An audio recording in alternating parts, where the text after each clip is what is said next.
வணக்கம் நண்பர்களே, நீங்கள் பார்த்து கொண்டிருப்பது எஸ்கேஎஸ் வள்ளி திருமணம் நாடகம் யூடியூப் சேனல்.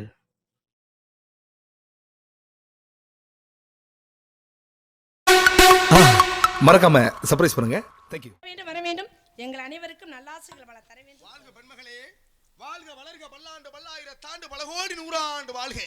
என் சிந்தை குளிர வைத்த சொலுந்தமிழ் செல்வியை வந்தாரை வாழ வைக்க வந்தமிழ் நாட்டினிலே வங்கம் குறையாமல் வணக்கம் செய்த மாபெரும் தமிழ் செல்வியை வாழ்க வளர்க. வையகமெல்லாம் உன்னை வாழ்த்த வேண்டுமா அற்புதமான வரவேற்பு கொடுத்தாய். ஆக இருப்பினும் கூட ஆக இந்த இடத்திலே உனக்கு ஒரு நான் ஆக அற்புதமான வரவேற்புரை கொடுத்த நான் ஒரு வாழ்த்துறை கொடுக்க வேண்டும். நாயகி என்ற பொறுப்போடு இருக்கக்கூடிய தாங்கள் இந்த வாழ்த்தை தாங்கள் ஏற்றுக்கொள்ள வேண்டும் என்பதற்காக எப்பேற்பட்ட வாழ்த்து, எதன் மூலமான வாழ்த்து? தொட்டனைத்தூர் மணற்கேணி மாந்தருக்கு கட்டணைத்தூர் அறிவு என்று சொன்னார்களே, மணலை தோண்ட தோண்ட எவ்வாறு நீர் சுரக்கின்றதோ அதுபோல கல்வியை கற்க கற்க அறிவுகள் வளரப்பட வேண்டும். அருளறிவு, மருளறிவு, பொருளறிவு, நுண்ணறிவு, பகுத்தறிவு, சிற்றறிவு. ஒரு மனிதனுக்கு இறைவன் 6 அறிவை கொடுத்தானே, இப்பேற்பட்ட 6 அறிவு பொருந்திய பெண்மகள் உங்களுக்காக ஒரு வாழ்த்து, உனக்காக ஒரு வாழ்த்தை கொடுக்கின்றேன். அதை தாங்கள் ஏற்றுக்கொள்ள வேண்டும் என்பதற்காக அஞ்சர. ஹலோ. பொன்னொன்று கண்டேன், பெண்ணங்கு இல்லை, என்னென்று நான் சொல்ல வேண்டுமா? ஏனென்று நான் சொல்ல வேண்டுமா? மரகதவள்ளிக்கு மனக்கோலம், என் மங்கள செல்விக்கு மலர்கோலம். கண்கொண்ட தாமரை கால் கொண்டு நடந்தாள், கண்களிலே நின்ற நீர்கோலம். நாதஸ்வர ஓசையிலே தேவன் இன்று ஆடுகிறான். சேர்ந்து வரும் நேரத்திலே தேவி நடமாடுகிறாள். பூவரையும் பூங்கொடியே பூமாலை போடவா, பொன்மகளே வாழ்கவென்றி பாமாலை பாடவா, பாமாலை பாடவா. பூவரையும் பூங்கொடியை பூமாலை போடவா, பொன்மகளே வாழ்கவென்றி பாமாலை பாடவா, பாமாலை பாடவா.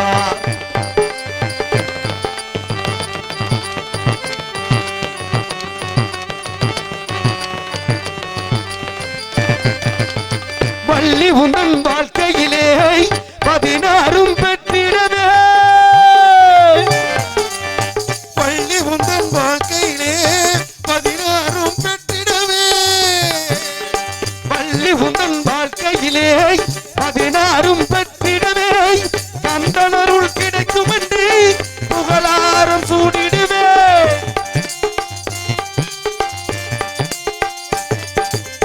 உருவங்கள் மாறிவிடும், உள்ளங்கள் மாறாதே.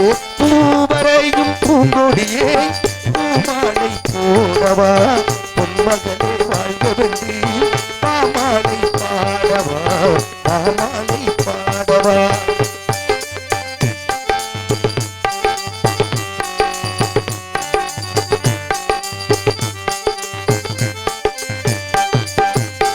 ஆலோலும் என்று மனம் உந்தன் குரல் ஒலிக்கட்டுமே,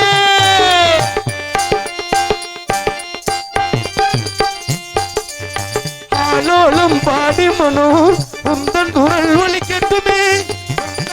புகழாரோ நாரண நான் சூடட்டுமே. உருவங்கள் மாறிவிடும், உள்ளங்கள் மாறாதே.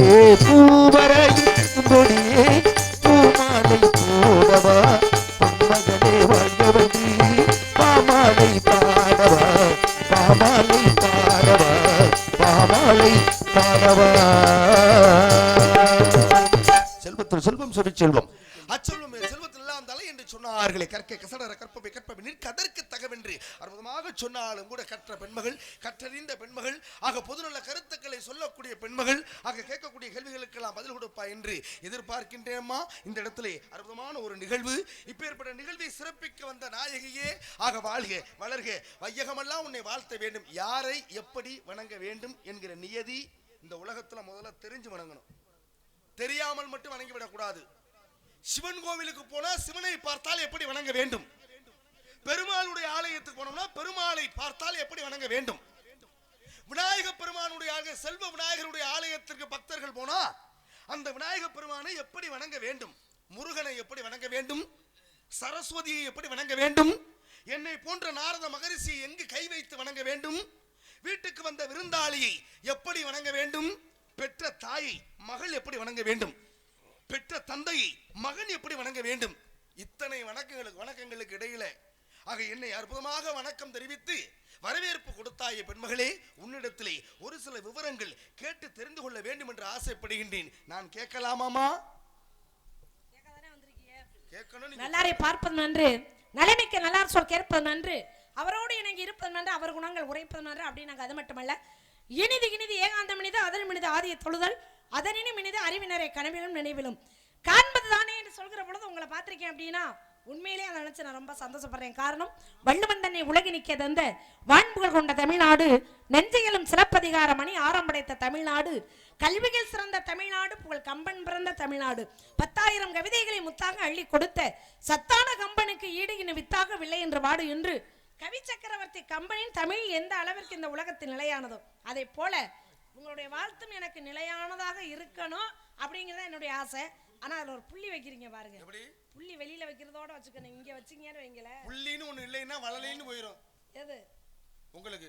எங்களுக்கு நீங்க புள்ளி வைக்க வேண்டாம், எங்களுக்கு புள்ளி வைக்க தெரியும். ஏற்கனவே வச்சிருக்காங்க. உங்க வீட்ல நீங்க வச்சுக்கங்க புள்ளி. அப்ப எங்க எனக்கு அடுத்த இடத்துல நீங்க ஏன் வைக்க நினைக்கிறீங்க? அம்மா வள்ளிங்கிற இடத்துல அப்படி நீங்க சொல்லாத. இப்ப நாரதர்னு இருக்கு, அதுல புள்ளி வைக்கலைனா நாரதானே கேள்விக்குறியா போயிருமே. ஆமா, அங்கேயும் பிரச்சனை தானே இருக்கட்டுமே. இங்க பாருங்க, நீங்க சொன்னீங்க தாயை எப்படி வணங்கணும், தந்தை எப்படி வணங்கணும், விநாயக பெருமானை எப்படி வணங்க வேண்டும், ஈசனை எப்படி வணங்க வேண்டும். சிவனுடைய ஆலயத்துக்கு போனோம்னா 5 முறை வலம் வரணும். சரி, அதே நேரத்துல அங்க போய் வணங்கணும் அப்படின்னா உட்கார்ந்து தான் எந்திரிச்சு வரணும். நான் எதுக்காக உங்கள்ட்ட இந்த கேள்வி கேட்டேன் தெரியுமா?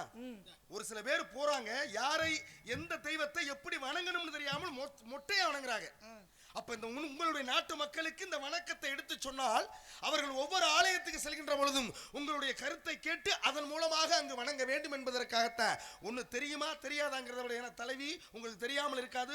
நாட்டு மக்களுக்கு நான் கேட்கக்கூடிய கேள்விகளுக்கு பதிலை கொடுப்பீர்கள் என்று பதில சொல்லுங்க. விநாயகர் எப்படி வணங்கணும் அப்படின்னா 3 கொட்டு கொட்டி வணங்கணும். ஏன் இந்த 3 கொட்டு அப்படிங்கிறதுக்கு ஒரு காரணம் இருக்கு.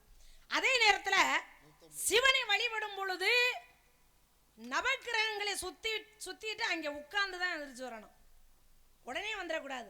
அதே போல பெருமாளுடைய ஆலயத்துக்கு போனா அப்படின்னா அங்கே தெய்வத்தை வணங்கிய பிறகு உட்காரக்கூடாது, நேரா வீட்டுக்கு வந்துடணும்.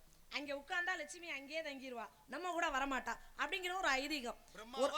பெருமாள் புரியுதா இல்லையா? பிரம்மனுக்கும் பெருமாளுக்கும் நிறைய வித்தியாசம் உண்டு. பிரம்மானு கேட்டுச்சு எனக்கு, அதனால சந்தேகம் வந்துருச்சு. இன்னைக்கு பாருங்க, ஒரு தாய் எப்படி வணங்கணும் அப்படினா கணக்கு இருக்கு, ஒரு தந்தை எப்படி வணங்கணும் அப்படினா அதுக்கு ஒரு கணக்கு இருக்கு, ஒரு ஆசானை எப்படி வணங்கணும் அப்படின்ற ஒரு கணக்கு இருக்கு, ஒரு தெய்வத்தை எப்படி மொத்தமா தெய்வத்தை எல்லாருமே பொதுவா எப்படி வணங்கணும்னு ஒரு கணக்கு இருக்கு. ஒரு தாய் எப்படி வணங்கணும் தெரியுமா? 10 மாசம் 300 நாள் சுமந்து ஒரு குழந்தையை பெத்தெடுக்கிறா அப்படின்னா இந்த சுமையாகப்பட்டது இந்த பூமி எவ்வளவு பாரம்னு யாராலையும் சொல்ல முடியுமா? முடியாது. அப்ப இந்த பூமி எவ்வளவு பெரிய கனமானதோ இதைவிட பல மடங்கு கனமானதாம் ஒரு தாயாகப்பட்டவள் கருவிலே சுமக்கக்கூடிய சுமை. அப்படிப்பட்ட ஒரு தாயை அடி வயிற்றுக்கு நேர கையை வச்சு வணங்கணுமா? ஏன்னா அம்பாள் இருப்பதும் கருவறை, ஒரு பிள்ளை இருப்பதும் தாயினுடைய கருவறை. அதனாலதான் தாயிற் சிறந்த கோவிலும் இல்லை அப்படின்னாங்க. அப்போ ஒரு தாயை அடி வயிற்றுக்கு நேர கையை வச்சு வணங்கணும். தந்தை எப்படி வணங்கணும் அப்படின்னு தெரியுமா? அதாவது இது நான் சொல்லல, மகாபாரதத்துல சொன்னது. நானா சொன்னா கூட நீங்க யோசிக்கலாம், மகாபாரதத்திலே சொல்லப்பட்ட கதைகள். அப்ப ஒரு தந்தை எப்படி வணங்கணும் அப்படின்னா எப்பொழுதுமே உயர்ந்த எண்ணம் கொண்டவன் தந்தை. எப்படி அப்படின்னா நம்ம உள்ள படிக்கணும், பெரிய ஆளா வரணும், பெரிய அதிகாரியா வரணும், பெரிய அதிகமான அளவுல சொத்து சேர்க்கணும், சம்பாதிக்கணும், ஒரு தொழில் அதிபர் ஆகணும் அப்படின்னு ஒவ்வொரு தகப்பனும் கனவு காணக்கூடிய விஷயங்கள் பிள்ளையிடத்துல. அப்போ ஒரு பிள்ளை ஒரு தந்தை எப்படி வணங்கணும்னா அதாவது உயர்ந்த எண்ணம் கொண்டு அவர் யோசிக்கிறதுனால அவரை எப்படி வணங்கணும் அப்படின்னா ஆமா நெஞ்சுக்கு நேர கையை வச்சு வணங்கணும். ஒரு ஆசானை எப்படி வணங்கணும் அப்படின்னா நெற்றிக்கு நேர கையை வச்சு வணங்கணும். ஏன்னா அறிவை கொடுக்கக்கூடியவன் ஆசான். ஆமா, அதே போல சந்திரனை பார்க்கணும் அப்படின்னா நம்ம எங்கே போகணும்? திங்களூர் போகணும், புதுக்கோட்டை போகக்கூடாது. சந்திரனை பார்க்கணும்னா திங்களூர் போகணும், செவ்வாயை பார்க்கணும்னா வைத்தீஸ்வரன் கோவில் போகணும், புதனை பார்க்கணும் அப்படின்னா திருவெண்காடு போகணும், வியாழனை பார்க்கணும் அப்படின்னா ஆலங்குடி போகணும், வெள்ளியை பார்க்கணும் அப்படின்னா கஞ்சனூர் போகணும், சனியை பார்க்கணும் அப்படின்னா திருநள்ளாறு போகணும், ராகு கேதுவை பார்க்கணும் அப்படின்னா கீழப்பெரும்பள்ளம் என்ற ஊருக்கு போகணும், சூரியனை பார்க்கணும் அப்படின்னா சூரியனார் கோயில் போகணும். அப்ப சந்திரனை பார்க்கணும்னா எங்க போகணும்? புதுக்கோட்டை சங்கத்துக்கு போகக்கூடாது. ஆமா, இந்த சந்திரன் இல்லை, அந்த சந்திரன் வேற. அப்ப ஒரு ஆசானை வந்து நெற்றிக்கு நேர கையை வச்சு வணங்கணும். அறிவை கொடுக்கக்கூடியவர் ஆசான். அந்த ஆசானை நெற்றிக்கு நேர கையை வச்சு வணங்கணும். அதே போல ஒரு தெய்வத்தை எப்படி வணங்கணும் அப்படின்னா பொதுவா நம்மளையெல்லாம் மீறி ஒரு சக்தி இந்த உலகத்துல இருக்கு அப்படின்னா அது தெய்வம். அப்படிப்பட்ட தெய்வத்தை தலைக்கு மேல கையெடுத்து வணங்க வேண்டும் அப்படிங்கிறது ஒரு காரணம். இப்போ உங்களை எப்படி வணங்கினேன் அப்படிங்கிறது உங்களுக்கு சந்தேகம். உங்களை அப்பா மாதிரி நினைச்சேன், அதனால நெஞ்சுக்கு நேர கையை வச்சு வணங்கினேன். தாயில் சிறந்த ஒரு கோவிலும் இல்லை, தந்தை சொல்மிக்க மந்திரம் இல்லைன்னு சொன்னாங்க. அப்ப தந்தைக்கு ஒப்பாக என்னை கை வைத்து வணங்கக்கூடிய நிலை அங்கு உருவாகியது. மண்ணாலே வந்தது மகாபாரதம், பெண்ணாலே உருவாகியது ராமாயணம். ராமாயணத்தை எழுதியவர் யாரு? 2-3 பேர் எழுதி இருக்காங்க. இல்லமா, ராமாயணத்திற்கு ஒட்டக்குத்தர் எழுதி இருக்காரு. சரி. கம்பர் தமிழாக்கம் பண்ணி இருக்காரு. சரி. இப்ப வால்மீகி என்று சொல்லக்கூடியவர் வடமொழியில ஏற்றினார். அதுக்கு முன்னாடி அவர் யாரு? ரட்சகன் என்று சொல்லக்கூடிய கொள்ளைக்காரர். அவருக்கு என்ன தொழில்? அதாவது வழிப்பறி கொள்ளையடிப்பவன். அந்த வழிப்பறி கொள்ளையடிக்கக்கூடியவன்ட்ட போய் தான் நான் சொல்றேன், டே வழிப்பறி கொள்ளையடிக்காதரா, டே கொள்ளக்காரா, கொள்ளக்காரா, இது பிறவிலே உன்னுடைய பிள்ளைகளுக்கு இந்த பாவம் போய் சேரும், உன் மனைவிகளுக்கு பாவம் போய் சேரும். ஆக நல்லவனா திருந்தி வாழ்னு என்னுடைய பேச்சை கேட்டு ராமான்னு சொல்றானே, ஆக சொல்ல தெரியல, மராமரா மராமரா மராமரா என்று மந்திரத்தை சொல்லி ஆக இந்த ராமகாவியத்தை எழுதுவதற்கு பயனாக இருந்தது. மராமரா அப்படின்னா அது என்ன அர்த்தம்? ராமா ராமா என்ற வார்த்தையை அவனால உச்சரிக்க முடியல, தலகீழ திருப்பி சொல்ல சொன்னேன். அதுக்கு என்ன காரணம் அப்படின்னா அவன் செய்த பாவங்கள். ஆமா. அப்ப இந்த மராமரா அப்படின்னா எதை காமிச்சு சொல்ல சொன்னாரு? பனை மரத்தை காமிச்சு தான் நான் சொல்ல சொன்னேன். அப்ப ராமாயணத்துல பனை மரத்துக்கு என்ன பேரு? மராமரம். மராமரம் பேரு, அது இன்னைக்கு பனைமரம். இப்ப அந்த இடத்துல ராமன், லட்சுமணன், சத்ருகன், பரதன் என்று சொல்லக்கூடிய 4 பேர் யாருடைய பிள்ளைகள்? தசரதனுடைய பிள்ளைகள். இந்த தசரதனுக்கு எத்தனை மனைவிகள்? 3 மனைவிகள். யாராரு? கோசலை, கைகேயி, சுமத்திரை. அப்ப கோசலை, கைகேயி, சுமத்திரை என்று சொல்லக்கூடிய 3 மனைவிகள். இந்த 3 மனைவிகளுக்கு 4 பிள்ளைகள். இந்த பிள்ளைகள் பிறப்பதற்கு என்ன காமஸ்தி யாகம் பண்ணா? புத்திர காமஸ்தி யாகம் பண்ற. இந்த புத்திர காமஸ்தி யாகம் எந்த இடத்துல வச்சு பண்ணாங்க? சரயு நதிக்கரையிலே பண்றாங்க. இந்த சரயு நதிக்கரை இன்றைக்கு எந்த இடத்துல இருக்கு? மத்திய பிரதேசத்துல இருக்கின்றது. இப்ப சரயு நதிக்கரையிலே இன்றைக்கு ஆக அந்த புத்திர காமஸ்தி யாகம் யாரை வைத்து செய்தார்கள்? கலைக்கோட்டு மகரிஷி வைத்து செய்தார்கள். அதனாலதான் பாருங்க, அந்த இடத்துல ராமன் உருவாகியதாலே இன்றைக்கு ராமனுக்கு ஆலயமும் மத்திய பிரதேசத்திலே இன்றைக்கு குடமுழுக்கு விழா அங்கு மிக சிறப்பாக நடந்து முடிந்தது. இப்போ ஒரே ஒரு விஷயம் கேட்கிறமா, இந்த உலகத்துல பாருங்க, அதாவது தசரதன் என்று சொல்லக்கூடியவன் சூரிய குலமா சந்திர குலமா? என்னுடைய கேள்விக்கு மட்டும் நீங்க பதில் சொல்லணும். 2 குலம் தான் இங்க இருந்தது. ஆதி காலத்திலே 2 குலம் தான். ஒன்று சூரிய குலத்தை சேர்ந்தவர்கள், இன்னொன்று சந்திர குலத்தை சேர்ந்தவர்கள். இப்ப தசரதன் வந்து என்ன குலத்தை சேர்ந்தவன்? பட்டவடக்கூடியவே அவன் என்ன குலத்தை சேர்ந்தவன்? சூரிய குலத்தை சேர்ந்தவன் தான். தசரதன் வந்து சூரிய குலம் தான். அதுல சூரிய வம்சம். சூரிய வம்சம், அதுல எந்த மாற்றமும் கிடையாது. ஆனால் இன்றைக்கும் பூலோகத்துல பிறக்கக்கூடிய பிள்ளைகளுக்கு ராம சூரியன் சொல்றாங்களா, ராமச்சந்திரன் சொல்றாங்களா? ராமச்சந்திரன் அப்படின்னு தான் சொல்றாங்க. அப்ப சூரிய குலத்திலே பிறந்த ஒருவருக்கு சந்திர குலம் விளங்க காரணம் என்னமா? கேள்வியா? ஏங்க இப்ப கேள்வி கேட்க கூடாதுங்கிறீங்களா? இது கேள்வி உண்டா இல்லையா? சூரிய குலத்திலே பிறந்தவன் யாருன்னா தசரதன். தசரதனுடைய பிள்ளை ராமன். ராமனு சூரிய குலம் தானே. ஆனா இன்றைக்கும் உலகத்துல பாருங்க, ஒரு ஆம்பளை பிள்ளை பிறந்தா அவருக்கு ராமச்சந்திரன் வைப்பாங்க, ராம சூரியன் வைக்க மாட்டாங்க. அப்ப சூரிய குலத்துல பிறந்த ராமனுக்கு சந்திரகுலம் விளங்க காரணம் என்னமா? இது இந்த கேள்விக்கு மட்டும் பதில் வரணும் எனக்கு. யாரதரே தெக்க அடிக்கிற காத்து திரும்ப அடிக்கும். அம்மா வடக்கே ஞாயிறு நாளைக்கே வரும். மல்லாக்க வெள்ளவனையும் தட்டும் வழுக்க பாறேன்னாங்க. மல்லாக்க படுத்துக்கிட்டு எச்சில துப்புனோம்னா அந்த எச்சில் நம்ம பக்கம் தான் வரும்னு தெரியும். எச்சிய துப்பிட்டு ஒதுங்கிட்டோம்னா அது வேற பக்கம் போய் விழுந்துரும். ஒதுங்க முடிஞ்சா தான் ஒதுங்கலாம், ஒதுங்க முடியாதவே சுதாரிச்சவே ஒதுங்குவேன். அப்ப நான் அந்த இடத்துல சுதாரிப்பா நிக்கிறேன்னு அர்த்தம். நான் கேட்கக்கூடிய கேள்விகளுக்கு நீங்க பதில் கொடுத்துட்டீங்கன்னா சரி, சரியான காவலை பாக்குறீங்கன்னு அர்த்தம். இல்ல அப்படின்னா காவல்ல ஏதாவது கோட்டை விடுறீங்கன்னு அர்த்தம். இப்ப சீதாவை சிறை எடுத்து சென்றது யாரு? ராவணன், ராவணேஸ்வரன். ராமாயணத்துல கதாநாயகன் யாரு? ராமன். வில்லன் யாரு? ராவணன், ராவணன். அப்ப சீதாதேவியை ராவணேஸ்வரன் சிறை எடுத்து சென்றார். சரி, எதுக்காக சிறை எடுத்து சென்றாரு? அவளை அனுபவிக்க வேணும். அனுபவிக்கணும் அப்படின்னு தானே. ஆமா. கடைசி வரைக்கும் அந்த அம்மாவை இவர் தொட்டாரா? தொடல இல்ல. ஆனா அந்த அம்மா போய் அவரை தொட்டாங்க ஒரு சமயம். எங்க பாப்போம்.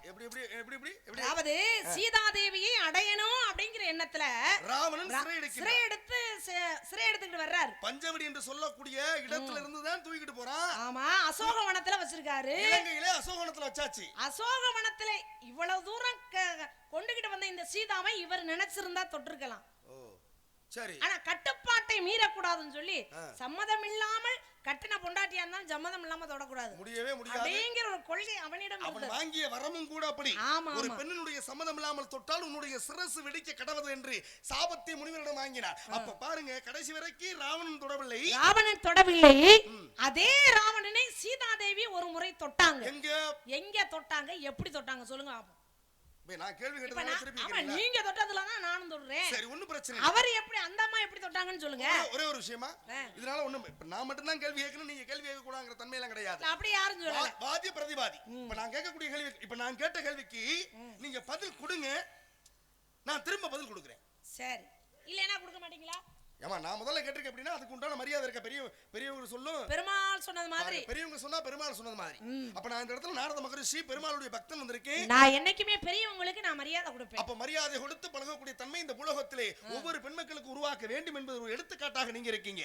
அப்ப நான் என்ன கேட்கிறேன்னா, ராமனுக்கு ராம சூரியன் தான பேர் வச்சிருக்கணும். இன்றைக்கு அடையாளமாக பூலோகத்துல பிறக்கக்கூடிய ஆம்பளை பிள்ளை எல்லாத்துக்கும் ராமச்சந்திரன் வைக்கிறாங்க.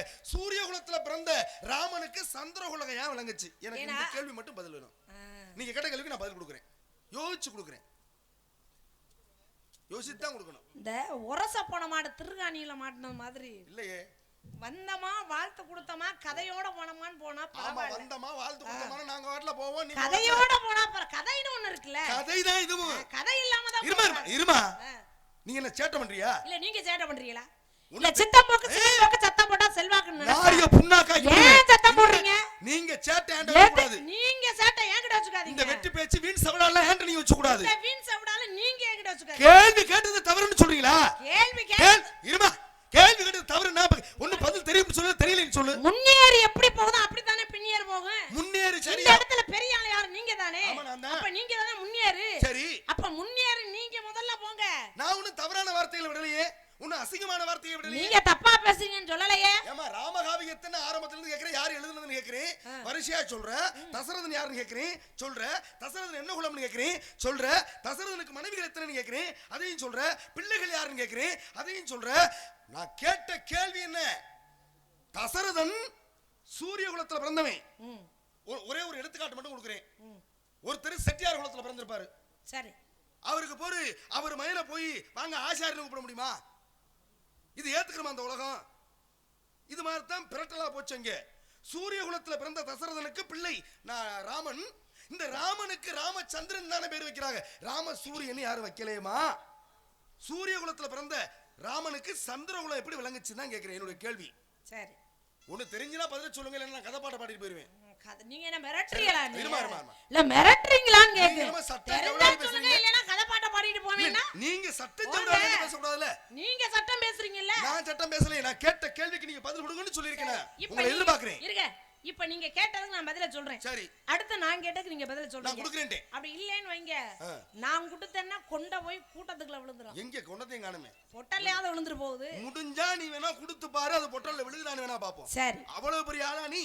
இப்ப பெரிய ஆள், அவ்வளவு பெரிய ஆள் இல்லன்னு தெரியுது, அப்புறம் ஏன் என்னைய பார்க்க வந்தீங்க? இருந்தாலும் தலைவிங்கிற பொறுப்புல இருக்கீங்களா? அப்புறம் இருக்குல்ல, நீங்க என்ன சந்திக்க கூடிய அளவுக்கு தகுதி இருக்கிறனால வந்தீங்க. தகுதி உள்ளவர்கள் தான் என்ன அர்த்தம்? அது தகுதி உள்ளவர்கள் தான் இந்த மாதிரி தொகுதிக்கு வர முடியும்னு நான் சொல்லியிருக்கேன். கண்டிப்பா. அப்ப தகுதி இருக்கு உங்களுக்கு. நீங்க தகுதியான ஆளா இருக்கும் பொழுது உங்களை சந்திக்க வர்றவங்க தகுதியா. அப்ப தகுதிக்கு தகுதி இடையே ஓடுமா இல்லையா? கண்டிப்பா. அரம சேர்ந்தா என்ன ஆகும்? என்ன ஆகும்?